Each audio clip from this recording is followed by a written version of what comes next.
There are only so many words that can cause a broken heart. There are only so many scars that can be left on a body.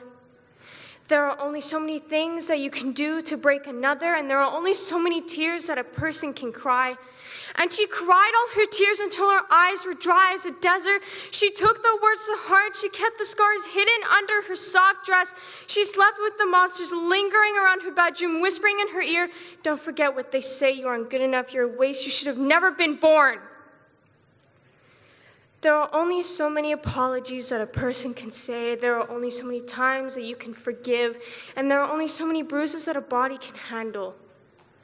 She listened to the sorries, and every single time she forgave, she knew that they would come running back to her, tearing her heart into 1,000 little pieces once more, but she still forgave because she believed that her heart could be fixed. She still remembers walking down the hallways as quickly as she could to not be seen.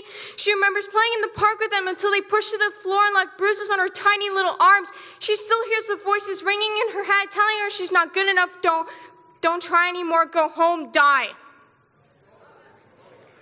And the sad thing is that she believed them. She believed that she was not good enough. She believed that dying was the solution.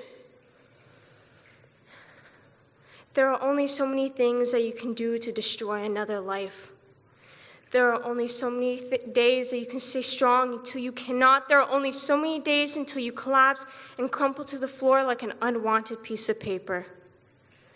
She tried to stay strong. Oh, she really did. She hurled herself out of bed every single day and walked to class as if everything was A-okay.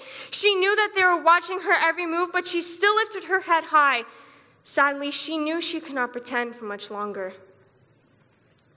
There were only so many words that broke her, only so many tears that she could cry, and only so many scars and bruises left on her body. And still to this day, she's scared to walk down the hallways alone. Still to this day, she hides under the covers at night, and she will never, ever forget the pain that she's gone through, and she will always, always hope that her heart reassembles into a complete one without any scars.